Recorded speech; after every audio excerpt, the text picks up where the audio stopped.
Voidwalkers. When I say the name, a very distinct picture pops up in your head, doesn't it?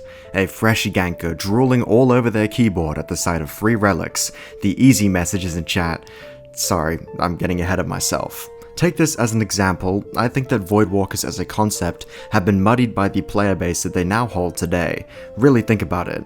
Dimension hopping assassins for hire, led by an enigmatic dreamer, Eylis, who made a contract with a formless being that facilitates teleportation. It's a lot cooler when you put it that way, isn't it? Well, there's a lot more to Voidwalkers that I've neglected to mention thus far, and that is what this video is about. From the Voidmother, to her knives, to Eylis herself, the Voidwalkers have a boatload of secrets that are just passed around under the table. Today we flip that table over and pull their darkest secrets into the sunlight. Remember to subscribe, we're well on our way to 10,000 subscribers, and if every one of you watching right now click the subscribe button, we'd be there already. Thank you. Regardless, let's get straight into the content of today's video without delay. Let's investigate the Voidwalkers and their mysterious origins. So, for those of you who haven't actually played as Voidwalkers in-game before, they actually exist under the faction the Knives of Eylis. I'll just call them the Knives for short. They're essentially an organization of assassins for hire, and are the only ones capable of voidwalking like we see in-game. Now, what a lot of you won't know, unless you've read up on your Voidwalker lore or watched my videos, is that they're currently being employed by the Central Authority, just like the Divers, the Union, and the Summer Company. This would explain why we see the Knives raiding random merchant ships in-game. This is something the Authority has been known to do canonically, as mentioned by Chrysids, who are scared to leave the Lullaby Isles on a boat, lest an Authority ship catches and sinks them. This begs the question though, why are they named the Knives of Eylis? Who is Eylis? Well, Eylis the Punished Dreamer is the leader of the Voidwalkers, but it appears as if she answers to an eldritch creature known as the Voidmother, or maybe not. Sorry, getting ahead of myself. Let's go ahead and speak to Eylis before we start theory crafting, yeah? Hey, look who it is. You got a reason for coming in here? I've got deals to make, nations to toy with, the usual. I heard something about an oath with you. Oh, you want an oath with little old me? Give up on that dream, you're a recruit. The powers we wield are so easy to abuse. I'd be a fool to give it to any knife that asked me. Only the old guard have stuck around long enough for me to make an oath with. I'd say it's best you forget that for now. What's your deal with the Voidmother? Oh, me and her. We go way back.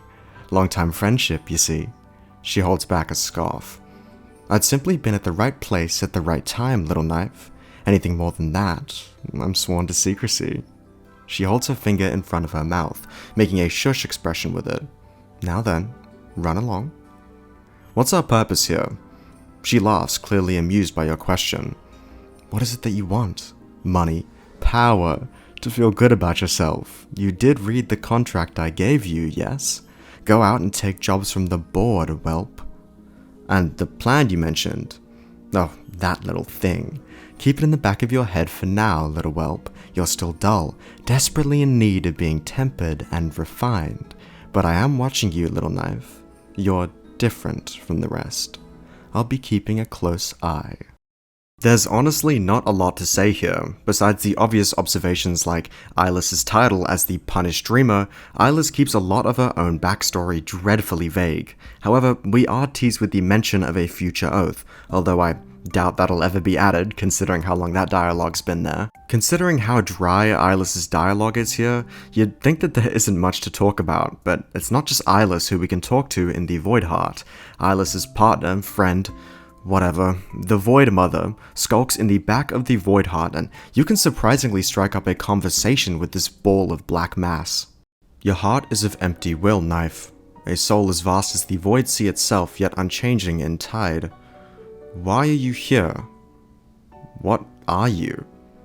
Formless, shapeless now. Once like you, but of a different kind. A droplet of endless potential that fell into an endless void. A moment of agony kept in perpetuity.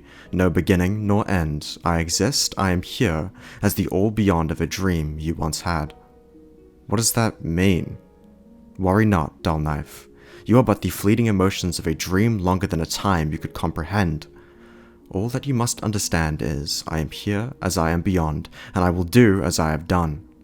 What is this place? I am this place. This place does not exist. Your emotions simply give form to a dream of what this place feels like. You are floating amidst a sea of eternal void, dreaming as she once did. When you wake up from the dream and see light, then you will know what this truly is. She. Eylis, a dreamer. Seek her chambers and consult with her as you wish. Now, is there anything else? This is, well, at least a little more to chew on than what Eylis gave us. The Voidmother's origins are also left intentionally vague here, but it does appear as if this creature was formerly human. The talk of once like you, but of a different kind, is implying that the Voidmother was perhaps a humanoid, but who knows what of a different kind actually means. It's also up for debate whether or not the Voidmother literally fell into an endless void, or whether or not that's just symbolism, but regardless, it's abundantly clear that the Voidmother wasn't always this way. Considering that Eylis states that she was in the right place at the right time, it's plausible to assume that Eylis came upon the Voidmother immediately following her transformation. Regardless of the time frame, we also learn that the Voidmother is responsible for the Void Heart, and considering we can teleport by interacting with her, I'd assume she's also responsible for the Voidwalker's ability to teleport in general. The Voidmother claims that the Void Heart isn't actually real, that Voidwalkers merely dream up what they imagine the Void Heart to resemble. It appears as if the Voidwalkers access their bounties through their dreams, and are then teleported near their targets by some force, presumably the Voidmother.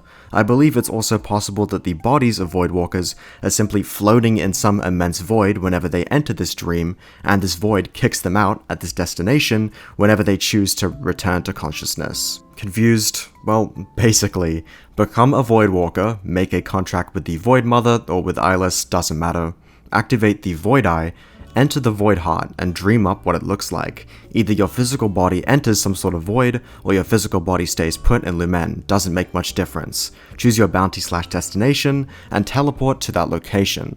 That's all well and good, but it does call into question just what this void is. What could possibly enable us to teleport wherever we like, and dream up entire pocket dimensions? Well, I suppose it's time to make the obvious connections. This void could very well be the same void named in the Void Sea, Void Fog, etc. In case you don't know, the Void Sea is an infinitely spreading mass surrounding the standard waters of Lumen.